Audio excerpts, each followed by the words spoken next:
আসসালামু আলাইকুম এভরিওয়ান। অন্ধমের ভালোবাসা গল্পের 14 নম্বর পার্ট। আর কালকে আমি টিকটকে একটা ভিডিও আপলোড করছিলাম, যেখানে বলছিলাম যে অন্ধমের ভালোবাসা গল্পটি টিকটকে আপলোড করব না।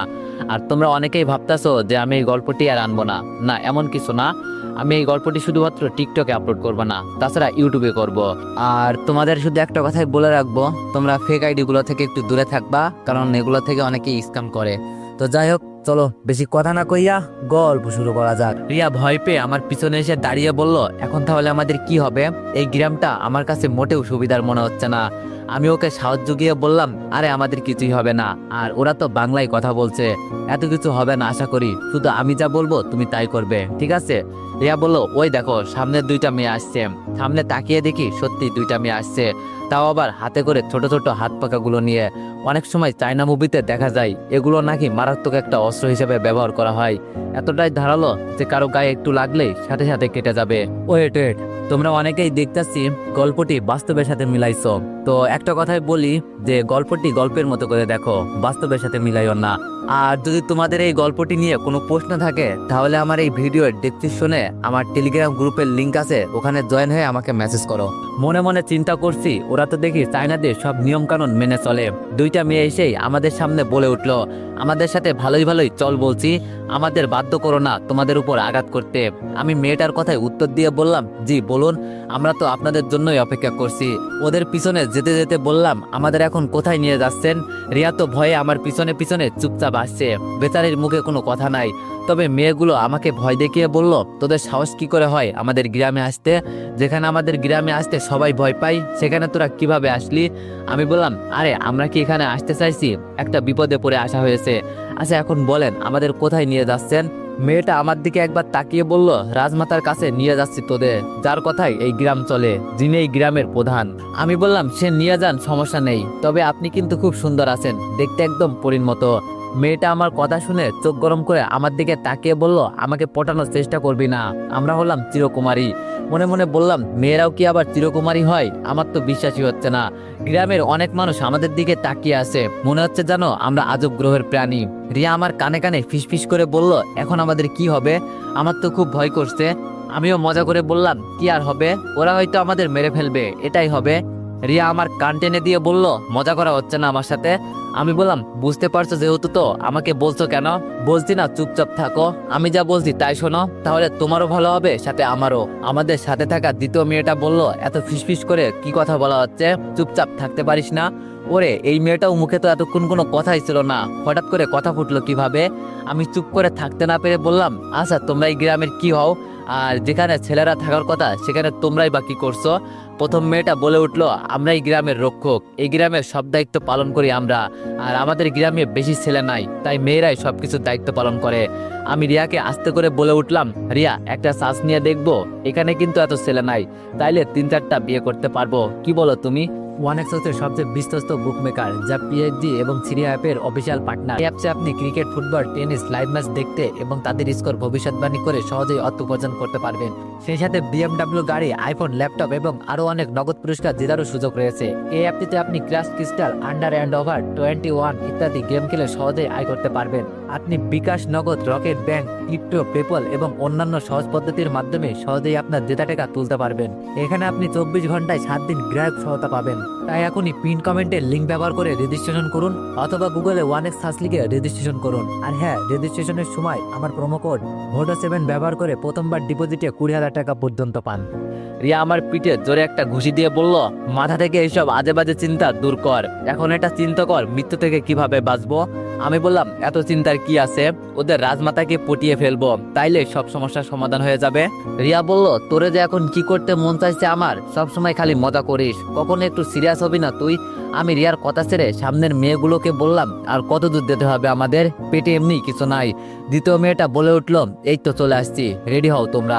মাথায় হাত দিয়ে চুলগুলো ঠিক করে মেয়েটার উদ্দেশ্য করে বললাম, আমাকে এখন ঠিক লাগছে না। মেয়েটা একটা হাসি দিয়ে বলল, নিজের মরণ নিজেই ডেকে আনছিস না? এটা বলেই মেয়েগুলো আমাকে রেখে ভিতরে চলে গেল। একটু পর একটা ছেলে এসে বলল, আপনাদের ভিতরে যেতে বলছে, চলেন আমার সাথে। যেই ভিতরে যাব, পাশ থেকে একটা মেয়ে একটু জোরেই বলে উঠলো, ওরা ভিতরে ঢুকছে রাজমাতা। ভিতরে গিয়ে দেখি পুরাতন যুগের রাজারা একত্রে বসে যেভাবে মিটিং সমালোচনা করতো, ঠিক ওরা ওইভাবে বসে আছে। তবে এখানে ময় মুরব্বি বেশি। উপরে একটা চেয়ার এখনো খালি আছে, এটা খুব হাইফাই চেয়ার দেখে মনে হচ্ছে, এটাতেই মনে হয় রানী বসবেন। একটু পর একটা ইয়াং মেয়ে, পুরোই আমাদের মতোই বয়স, দেখতে শুনতে ভালোই সুন্দর আছে, এই মেয়েটাই এসে রানীর জায়গায় বসলো। তবে আমি সবচেয়ে বেশি যেটাতে অবাক হয়েছি, এই মেয়ের কথাই নাকি এই গ্রামটা চলে। কিভাবে সম্ভব এত অল্প বয়সে এত কিছু দায়িত্ব পালন করতে? রানীর পাশে বসে থাকা একজন পণ্ডিত আমাদের দিকে তাকিয়ে বলল, দেখে তো মনে হচ্ছে না ওরা কোনো পর্যটক, তবে উল্টো পথ দিয়ে আমাদের গ্রামে এসেছে, তাও আবার মরুভূমি দিয়ে, কিভাবে সম্ভব? রানী আমাদের উদ্দেশ্য করে বলল, তোমরা এখানে কিভাবে আসলে আর কি বা চাও তোমরা আমাদের কাছে, সত্যি করে বলো। রিয়া তো ভয়ে কোনো কথাই বলছে না, আমার পিছনে আমার হাত ধরে চুপচাপ দাঁড়িয়ে আছে। তাই আমি বলে উঠলাম, দেখেন আমি সব সময় সত্যি কথা বলতে পছন্দ করি, তাই আপনাকে আমি কখনোই মিথ্যা কথা বলবো না। আসলে আমরা দুইজন ঝর্ণার পানি দেখতে পাহাড়ের কাছে গিয়েছিলাম, কিন্তু আমরা এতটাই কাছে চলে যাই, পা পিছলে রিয়া ঝর্ণার পানিতে পড়ে যায়। মানে রিয়াকে দেখিয়ে বললাম, ওকে বাঁচাতে আমিও নিচে লাফ দিই, তারপর ভেসে ভেসে আবার আরেকটা পাহাড়ের কাছে চলে আসি। আর এসে দেখি আশেপাশে কোনো কিছুই নাই, চারিদিকে শুধু বালু আর বালু। তাই বাঁচার জন্য এই পথে রওনা দিই। আমরা জানতাম না এখানে একটা গ্রাম আছে। আমার কথা বাদ দেন, যদি মারতে চান আমাকে মেরে ফেলতে পারেন, তবে এই মেয়েটাকে মারবেন না। ও আমার সবকিছু, যা সত্যি ছিল আমি সব বলে দিয়েছি, বাকিটা আপনার সিদ্ধান্ত। তবে আমরা শুধু বাঁচতে এখানে আসছি, এর বেশি কিছু না। রাজমাতায় কি জানি একটা চিন্তা করে পণ্ডিতকে বলল, ওরা যা বলছে তা ঠিক আছে নাকি?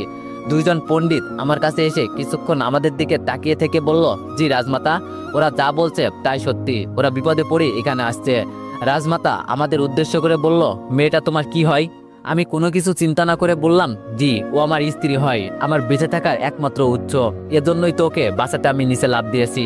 রিয়া তো আমার কথা শুনে মনে হয় আকাশ থেকে পড়লো, তবে ওকে আমি আগেই বুঝিয়ে এনেছি, আমি যা বলবো তাই যেন শোনে, এজন্য চুপচাপ আছে, নইলে এতক্ষণে আমার 12টা বাজিয়ে ছাড়তো।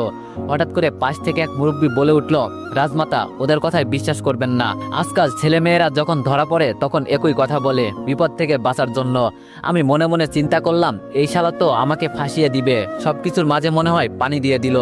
আমি এবার তাড়াতাড়ি বলে উঠলাম, রাজমাতা আপনি বিশ্বাস করুন, অযথা কারোর জন্য নিজের জীবন দেওয়া কোনো দরকার আছে? পাহাড়ে এত উঁচু থেকে কেনই বা লাফ দিয়ে মরবো? এই কথা বলতে রানীর চোখে আমার চোখ পড়তেই উনি চোখ ছড়িয়ে নিয়ে বলল, ঠিক আছে ঠিক আছে, তোমার কথাই বিশ্বাস করলাম, তবে তোমাদের এখান থেকে চলে যেতে হবে। আমি বললাম, জি অবশ্যই চলে যাব, তবে আপনাদের গ্রামে যেহেতু আসছি 1-2 দিন একটু গ্রামটা ঘুরে দেখি, তারপর না হয় গেলাম।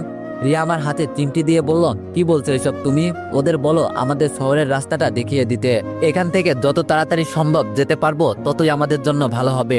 যেই আমি কিছু বলতে যাব তখনই রানী বলে উঠল, তোমার বউ কি বলে? আমি বললাম, জি ও নাকি আপনাদের অনেক ভয় পায়, তাই চলে যেতে বলছে। রানী চেয়ার ছেড়ে আমার কাছে আসতে আসতে বলল, আগে আমার বাবার কথাই এই গ্রাম চলতো, এখন উনি মারা গেছেন, তাই ওনার জায়গা আমার নিতে হয়েছে। এটা একটা ছোট্ট গ্রাম, এখানে মানুষগুলো খুবই ভালো, তুমি চাইলে বিশ্বাস করতে পারো। আমরা বাইরের লোকদের এর জন্য ভয় পাই, যদি কোনো ক্ষতি করে ফেলে আমাদের। রিয়াকে উদ্দেশ্য করে বললাম, 1-2 দিন থাকো এখানে, দেখে যাও আমাদের গ্রামটা কেমন, পরে যদি ভয় লাগে আমাকে বলবে, কেমন? আর তোমরা মনে হয় শহরের ছেলে মেয়ে। রিয়া এবার ভয় কাটিয়ে আমার আগে বলে উঠলো, জি রাজমাতা আমরা শহরের ছেলে মেয়ে, তবে আপনাকে অনেক অনেক ধন্যবাদ আমাদের সাহায্য করার জন্য।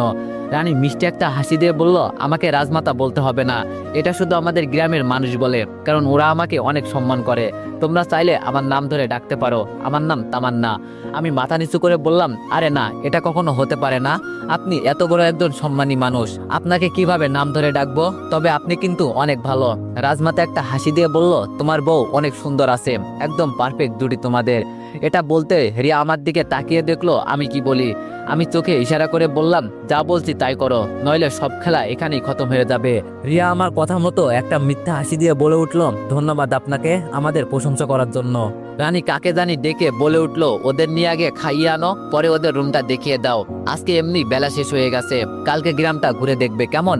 রানীর কথায় আমি বলে উঠলাম, আপনাকে অনেক অনেক ধন্যবাদ, আসলে আজকে 2 দিন ধরে কিছুই খাই নাই, কিভাবে যে বেঁচে আছি সেটাই জানি না, তবে এতে আমার কোনো আফসোস ছিল না।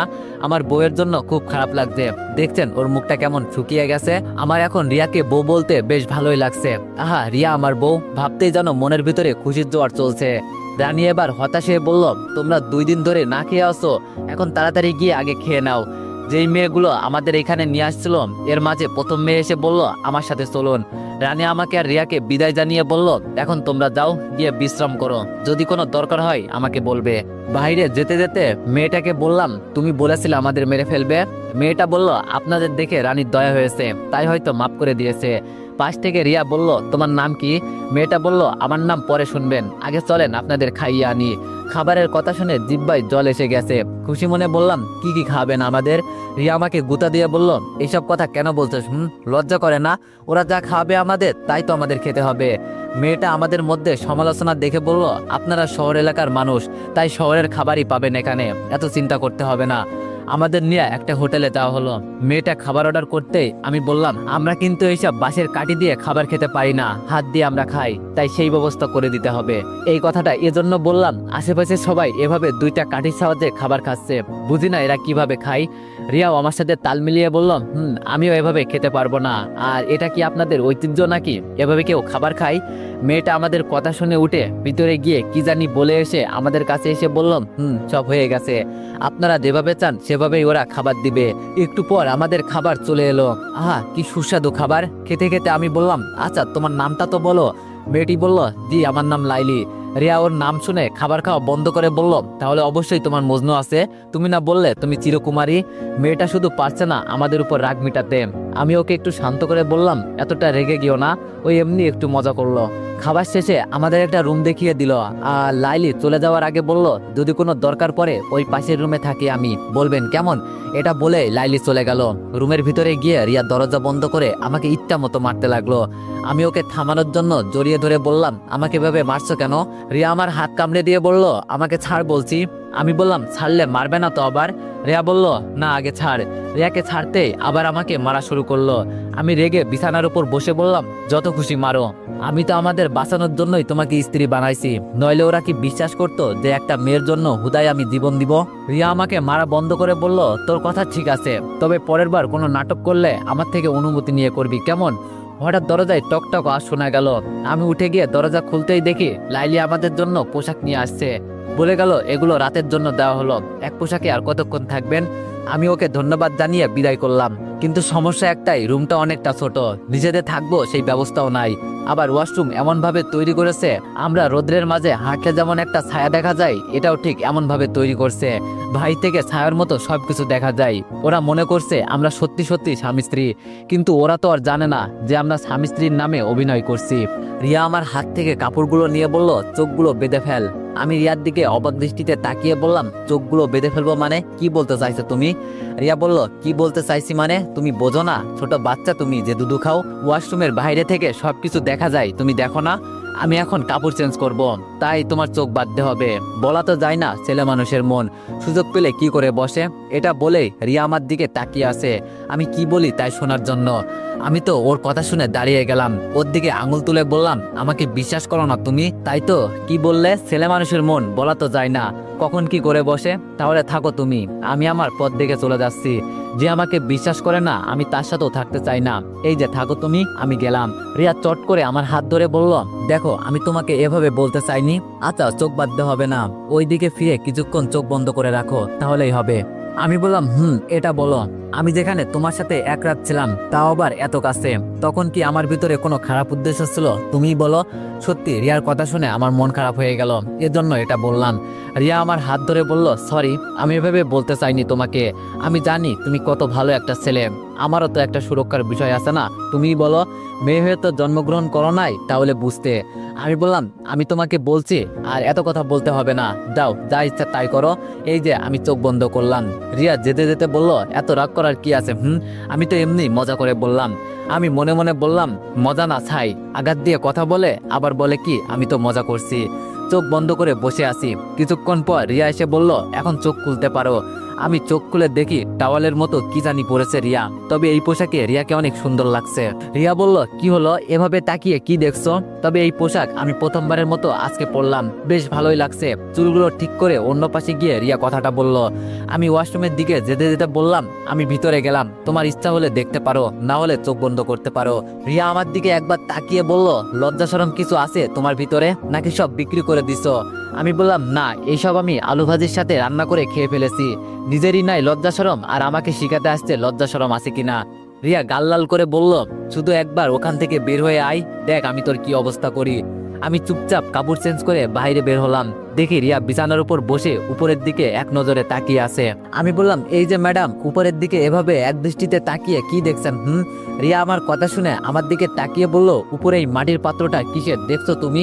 রিয়ার কথায় আমিও উপরের দিকে তাকিয়ে দেখি সত্যি সত্যি উপরে একটা মাটির পাত্র আছে। এটা দেখে আমি রিয়াকে বললাম, কে কি রেখে গেছে সেটা আমাদের দেখে লাভ আছে, এমনি অনেক রাত হয়ে গেছে, এখন ঘুমাতে হবে। রিয়া আমার কথায় পাত্তা না দিয়ে বলল, এটা কি আমি দেখেই ছাড়বো? আমি বললাম, ওরা যে আমাদের এখানে থাকতে দিয়েছে এটাই তো অনেক বেশি, এখানে কোনো গন্ডগোল করে আমাদের লাভ আছে, তাই বলছি এত কিছু দেখার আমাদের দরকার নেই। রিয়ার কাছে বসে বললাম। কিন্তু রিয়া মুহূর্তের মাঝেই বিছানার উপর দাঁড়িয়ে বলল, এই জিনিসটা কি, এভাবে কেনই বা এখানে রেখে গেল? এটা তো আমি দেখেই ছাড়বো, এর ভিতরে কি আছে। এটা বলে রিয়া মাটির পাত্রের মাঝে হাত দিয়ে বলল, এটা তো অনেক ভারী, আমাকে সাহায্য কর। আমি বললাম, আমি পারবো না, তোমার ইচ্ছা হয়েছে তুমি দেখো, আমি নাই এইসবের মাঝে। রিয়া রেগে আমার কাছে এসে বলল, তুই পারবি না মানে? তোর বাপ দাদা 14 গোষ্ঠী সহ পারবে, নইলে তো জানিস কি করব। মনে মনে বললাম, এই মেয়ে যে আমাকে কি পেয়েছে কে জানে। তবে ভালোবাসার মানুষ কোনো আবদার করলে সেটা কি আর ফিরিয়ে দেওয়া যায় বলেন? কি আর করব, শেষমেশ রিয়াকে সাহায্য করলাম। তবে অদ্ভুত বিষয় হলো, এটা দেখতে একদম কলসের মতো, কিন্তু সেটা মাটির। তবে উপরে মুখের দিকে ভালো করে কাগজ দিয়ে পেঁচানো আছে। রিয়া আস্তে আস্তে সেগুলো খুলতে লাগলো। আমি ওর হাত ধরে বললাম, রিয়া আমরা এইসব কি করছি, একবার চিন্তা করে দেখো, যদি এতে কারোর কোনো অসুবিধা হয়। রিয়া আমার হাত ঝাঁকি দিয়ে ফেলে দিয়ে বলল, কি হয় না হয় সেটা পরে দেখবো, এটার ভিতরে কি আছে সেটা আমি না দেখে ছাড়বো না। আমার কেমন জানি একটা আগ্রহ জেগে গেছে এটা দেখার। আমি আর কি করব, দুই গালে হাত দিয়ে পা ভেঙে বসে বসে তাকিয়ে তাকিয়ে দেখছি রিয়া কি করে। সম্পূর্ণ কাগজটা খোলার পর আমি আর রিয়া দুজনেই অবাক হয়ে গেছি। এটার ভিতরে এক ধরনের পানি আছে, তবে সেটা একদম লাল টুকটুকে। আমি এটা দেখেই বুঝে গেছি এটা দেখি। রিয়া যদি এই নেশা জাতীয় পানি একবার খায় তাহলে আজকে ও তো শেষ হবেই, সাথে আমিও। রিয়া মাটির পাত্র থেকে হাত দিয়ে একটু পানি চেকে বলল, ইয়াহু, আমি পেয়ে গেছি, এত সুস্বাদু পানি আমি জীবনও খাই নাই। এই মাটির কলসের সাথে লাগানো ছিল ছোট্ট একটা গ্লাস, সেটার মাঝে রিয়া পানি ঢালতে লাগলো। আমি ওর হাত ধরে থামিয়ে বললাম, রিয়া এটা একদম ভুলেও করবে না, হতেও তো পারে এটা এক ধরনের বিষ। এটা যে নেশা জাতীয় পানি বললাম না, নইলে রিয়া বলতো তাহলে তো আমার জন্য অনেক ভালোই হয়েছে। বিষ বললাম এই কারণে যেন ও সহজে বিশ্বাস করে নাই। কিন্তু রিয়া আমাকে অবাক করে বলল, আমাকে আর বোকা বানানো লাগবে না, আমি সবকিছু বুঝি, এটা একটা সুস্বাদু পানি যা ওরা এখানে লুকিয়ে রাখছে। ভাব একবার আমার কি কপাল, আমি সেটাকেই দেখে ফেলেছি এবং এখানেই খাবো। এটা বলেই রিয়া গ্লাস ঠোঁটের কাছে নিয়ে ঢকঢক করে খেতে লাগলো। আমি মনে মনে ভয় পেতে লাগলাম, না জানি আজকে আমার কি অবস্থা হয়। ভয়ে ভয়ে ওর দিকে তাকিয়ে বললাম, খেলেই যখন তাহলে অল্প করে খাও, বেশি খাওয়া কিন্তু শরীরের জন্য ভালো হবে না। রিয়া আমার সামনে এক গ্লাস ধরে বলল, খাবে তুমি? আমি মুখ ফিরিয়ে নিয়ে বললাম, না তুমি খাও, তবে আজকে যে তুমি মরবে এটা আমি শিওর। রিয়া বলল, আরে মরলে মরবো, তাই বলে এইরকম জিনিস হাতছাড়া করব? রিয়া খেতে খেতে প্রায় অনেকটাই খেয়ে বলল, এখন হয়েছে, আর খাবো না। আমি ওর দিকে চোখ বড় বড় করে তাকিয়ে আসি আর মনে মনে চিন্তা করছি, রিয়া এতটা পরিমাণে খেয়েছে এই পানি, এরপরেও এই মেয়ের কিছু হলো না, বিষয়টা কি? হাত দিয়ে আমি একটু সেকে থুতু দিয়ে ফেলে দিলাম। এটা তো এক নম্বর, ওই যেন কি বলে মনে পড়ছে না, তবে এটা খেয়ে যে মারাত্মক নেশা হবে এটা আমি শিওর। আবার আগের মতো সুন্দর করে কাগজ দিয়ে পাত্রটা মুড়িয়ে আগের জায়গায় রেখে দিলাম। তবে বিছানার উপর রিয়া ঝিমটি মেরে বসে আছে, কোনো কথা বলছে না, একদম চুপচাপ। আমি ওর দিকে তাকিয়ে দেখলাম রিয়ার মুখটা কেমন জানি লাল হয়ে গেছে। মনে মনে বললাম, আজকে কাজ হয়েছে, এখান থেকে কি চলে যাব নাকি থাকবো? যখন এই পানি ওর ভিতরে গিয়ে কাজ করবে না, তখন সবকিছু উল্টাপাল্টা করে ফেলবে। আমার মনের ভিতরে ভয় হতে লাগলো, তবে একা রেখেও তো যেতে পারছি না। যত যাই হোক, ওকে আমি ভালোবাসি, তাই এখন ওকে খেয়াল রাখা আমার কর্তব্য। আমি রিয়ার গায়ে হাত দিয়ে বললাম, রিয়া তোমার কি হয়েছে, কথা বলো না কেন? হাত ঝাঁকি দিয়ে বললাম, এই রিয়া কথা বলো না কেন তুমি? প্রায় আধা ঘন্টা পর রিয়া আমার দিকে তাকিয়ে একটা হাসি দিল। আমি ওর হাসির দিকে এক দৃষ্টিতে তাকিয়ে আসি, কি সুন্দর হাসি, দেখলেই যেন মন প্রাণ জুড়িয়ে যায়। রিয়া আমার কাছে এসে বুকের মাঝে হাত দিয়ে বলল, তোমার বুকের মাঝে এত পশম কেন? এই পশম তোমাকে অনেক হট লাগছে। বিছানার উপর থেকে লাফ দিয়ে রিয়ার থেকে অনেকটা দূরে গিয়ে বললাম, আমি কতবার বলছি এইসব খাবে না, এখন ঠেলা বোঝো কেমন লাগে? রিয়া পাশে পড়ে থাকা ফল কাটা ছুরিটা নিয়ে আমার গলায় ধরে বলল, আমি এখন যা বলবো তাই করবি, চুপচাপ বিছানার উপর গিয়ে শুয়ে পড়। ভয়ে ভয়ে বললাম, রিয়া তুমি আমার সাথে কি করতে চাইছো? আমি বুঝতে পেরেছি তুমি মাতাল হয়ে গেছো, দাও আমি বাইরে থেকে তোমার জন্য টক নিয়ে আসছি, তাহলে ঠিক হয়ে যাবে তুমি। রিয়া আমাকে উল্টো ধমক দিয়ে বলল, এত কথা বলিস কেন? আমি যা বলছি তাই শোন, নইলেই দিলাম টান।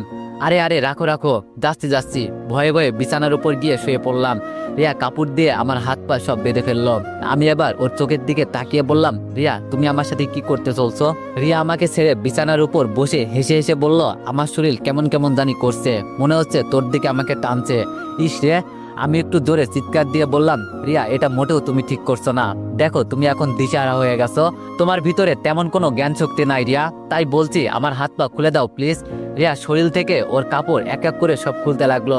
আমি চোখ বন্ধ করে বললাম, রিয়া এটা তুমি করতে পারো না, আমার হাত পায়ের বাঁধন খুলে দাও প্লিজ। শুধু এটুকুই বললাম। পরে আর কিছু বলার সুযোগ না দিয়ে রিয়া যেটাকে ইতিহাস বলে সেটাই করলো। সকালে কারো কান্নার আওয়াজের কারণে ঘুম ভেঙে গেল। পাশে তাকিয়ে দেখি রিয়া শরীরে কম্বল পেঁচিয়ে কান্না করছে। আমি তাড়াতাড়ি বলে উঠলাম, কি হয়েছে রিয়া তোমার, হঠাৎ এভাবে কান্না করছে কেন? ঠাস করে রিয়া আমার গালে একটা চড় দিয়ে বলল, তুই কোনো কথা বলবি না, আমার দুর্বলতার সুযোগ নিয়েছিস আজকে। আমি আগেই বলেছিলাম ছেলেদের আজ যাই হোক বিশ্বাস করো না, আর আজকে তুই সেটাই প্রমাণ করে দিলি। এখন আমি সাইমনকে কিভাবে আমার এই মুখ দেখাবো? তুই এটা আমার সাথে করতে পারলি? একবার আমার কথা চিন্তা করতিস। আমি ওকে জোরে একটা ধমক দিয়ে বললাম, তুই আমার সাথে কোনো কথা বলবি না, আমাকে বললি না আমি তো সর্বনাশ করছি না? দাঁড়া, আমার হাত পায়ের বাঁধনগুলো আগে খুলে দে। রিয়া কান্না বন্ধ করে বলল, তোমাকে এভাবে হাত পা বেঁধে রেখে গেল কে? আমি বললাম, ও সব কাজ করে এখন ভালো সাজা হচ্ছে না? জোরেই বললাম, আমার হাত পায়ের বাঁধনগুলো খুলে দিবি কিনা? রিয়া ভয় পেয়ে আমার বাঁধন খুলে দিল। আমি উঠে কাপড় পরলাম, উপর থেকে ফোনটা নিয়ে রিয়ার হাতে দিয়ে বললাম, এখন ভালো করে দেখো কে কার সর্বনাশ করেছে। আমি জানতাম রিয়া উল্টাপাল্টা কিছু করবে, এর জন্য আমি আগে থেকে ক্যামেরা চালু করে রাখছি। আর রিয়া যে আমার সাথে এরকম কিছু একটা করবে সেটা আমার কল্পনার বাইরে ছিল। হঠাৎ করে যে কিভাবে কি হয়ে গেল বুঝতেও পারি নাই। এইসব হবে আগে জানলে আমি বেশ সতর্কতাই অবলম্বন করতাম। রিয়া অল্প কিছু ভিডিও দেখে ডিলিট করে দিয়ে ফোনটা আমার হাতে দিয়ে দিল। মাথা চুলকাতে চুলকাতে বলল, আমি আসলে সরি, আমি বুঝতে পারি নাই এই পানি খাওয়ার পরে যে এইসব হবে। তখন আমার কেমন কেমন জানি করছিল, আমি তখন নিজেকে কন্ট্রোল করতে পারি নাই। বুঝলে কি আর এইসব হতো? অসহায় সুরে কথাটা বলল রিয়া। আমি বললাম, ও তা বুঝবে কিভাবে, আমি কত করে তোমায় না করছি, কিন্তু তখন তো আমার কথা শুনলে না, আমার সবকিছু কেড়ে নিয়েছ। এখন আমি আমার হবু বউকে কি বলে জবাব দিব? মনে মনে তো আমি অনেক খুশি, আমার হবু বউ তো তুমি রিয়া। রিয়া কান্না কান্না সুরে বলল, আমি সত্যি অনেক সরি, আমি জানতাম না আমি এমন কিছু করে বসবো। আমি রিয়ার কথা শুনে হাসতে লাগলাম। রিয়া আমার দিকে অবাক দৃষ্টিতে তাকিয়ে বলল, তুমি হাসছো কেন? আমি বললাম, তোমার সরি কথাটা শুনে এত বড় একটা ভুল করলে, এই সামান্য একটা সরি বলে কি সব মাফ হয়ে গেল? এবার আমি ওর কাছে গিয়ে ওর চোখের দিকে তাকিয়ে বললাম, সেই দিন আমিও এরকম একটা ভুল করেছি, কিন্তু তখন তো তুমি আমাকে মাফ করো নাই। আমি চাইছিলাম তোমাকে বিয়ে পর্যন্ত করতে, কিন্তু তুমি কি করলে? তোমার ভাইকে বললে আমাকে মেরে ফেলতে। আজকে তুমি আমার জায়গায় দাঁড়িয়ে আছো আর আমি তোমার জায়গায়। এখন এটা চিন্তা করো, আমি কি সেই দিন খুব বড় ভুল করে ফেলেছি, যার কারণে এত এত বছর আমি আমার পরিবার হারা, আমার প্রিয়জন হারা? তোমার মতোই সেদিন আমারও এরকম নেশা হয়েছিল, তবে সেটা তোমার নেশা, যা আমি মাথা থেকে দূর করতে পারি নাই। এত বড় একটা ভুল যা জীবনের একটা অংশ, এটাকে সামান্য একটা সরি বলে মাফ হয়ে যাবে? যদি মাফই করা যেত তাহলে এত এত বছর আমি বা কেন শাস্তি পেলাম? কেন আমি তোমার থেকে এত দূরে ছিলাম? জবাব আছে তোমার কাছে রিয়া? আমার কথা শুনে রিয়ার হার্টবিট মনে হয় বন্ধ হয়ে যাচ্ছে। তোতলাতে তোতলাতে বলল, তো তুমি কে? আমি ওর দিকে গভীর দৃষ্টিতে তাকিয়ে বললাম, ভালো করে তাকিয়ে দেখো তো আমাকে চেনা যায় নাকি? মনে পড়ে সেই মানুষটাকে, একটা ভুলের কারণে যাকে তোমরা মেরে ফেলতে চাইছিলে? রিয়া আমার মুখে হাত দিয়ে ভালো করে একবার দেখলো, হাত ছেড়ে আমার থেকে অনেকটাই দূরে গিয়ে বলল, দীপু তুমি? আমি হাসি দিয়ে বললাম, আমাকে এত তাড়াতাড়ি চিনে ফেললে তুমি? আজকে তো আমি তোমার সাথে জোর করে কিছু করতে চাই নাই, নাকি তুমি প্ল্যান করে এইসব করেছো আমার সাথে? রিয়া আমাকে উল্টো প্রশ্ন করলো, তুমি যে দীপু আমার বিশ্বাস হচ্ছে না, আমার সাথে মিথ্যা কথা বলছো তাই না তুমি? আমি বললাম, ও এখন কেন বিশ্বাস হবে? আমাকে ছেড়ে নতুন নাগর পেয়েছো, তবে সেই দিন তোমার ভাই আমাকে মারে নাই, অন্য দেশে আমাকে পাচার করে দেয়, মনে করে আমি অন্য দেশে গিয়ে মারা যাব। এত সহজে আমি কিভাবে মারা যাই বলো? তোমরা আমার সাথে যেই গেম খেলছো এর হিসাব নিতে হবে না? এই বলে আমি রিয়ার দিকে এগিয়ে যেতে লাগলাম, আর রিয়া পিছনে যেতে যেতে একসময় ওর দেয়ালে পিঠ থেকে গেল। আমি দুই হাত দিয়ে ওকে আটকে চোখ গরম করে প্রশ্ন করলাম, আমার সাথে এমন করলে কেন রিয়া? নাকি ওই দিনের প্রতিশোধ নিলে তুমি? রিয়া মাথা নিচু করে চোখের পানি ছেড়ে বলল, আমি জানি না এটা কিভাবে হলো, আর তুমি কেনই বা আমার জীবনে আবার ফিরে এলে? আমি বললাম, কেন, যাকে ভালোবাসি তার কাছে ফিরে আসবো না? এত বছর পর আমি তোমার কাছে ফিরে আসছি, আর তুমি বলো আমি কেনই বা তোমার জীবনে ফিরে এলাম? আজকে আমাকে যেভাবে তুমি ব্যবহার করলে না, একদিন ঠিক আমিও তোমার সাথে এমনটা করেছিলাম। এখন চিন্তা করো, অপরাধ কি আমার ছিল? মানছি আমার অপরাধ ছিল, এর জন্য তো আমি তোমার কাছে মাপও চাইছিলাম। ঠিক এখন যেভাবে তুমি বলছো। রিয়া বলল, পুরনো কথা আমাকে মনে করিয়ে দিও না। আমি বলছি তো আমার ভুল হয়ে গেছে। আমি আর তোমাকে আমার সামনে দেখতে চাই না। আমার জন্য আমার সাইমন আছে, ওকেই আমি ভালোবাসি। আর দীপু নামের যে ছিল, ও আমার কাছে মৃত। রিয়ার কথায় মন খারাপ করে বললাম, এত বছর পর আমার আসল পরিচয় পেলে এরপরেও এই কথা বলছো? তুমি জানো রিয়া, আমি এখানে শুধু তোমার জন্য ফিরে এসেছি। তোমার জন্য আমি আমার জীবনটাও দিতে প্রস্তুত ছিলাম। আর তুমি? রিয়া আমার দিকে একবার তাকিয়ে দরজা খুলে বাইরে চলে গেল। আমি বিছানার উপর বসে বসে চিন্তা করছি, তাহলে কি আমার ভালোবাসা এভাবেই সমাপ্ত হয়ে যাবে? তো এভরিওয়ান, নেক্সট পার্টের জন্য অপেক্ষা করো। ধন্যবাদ।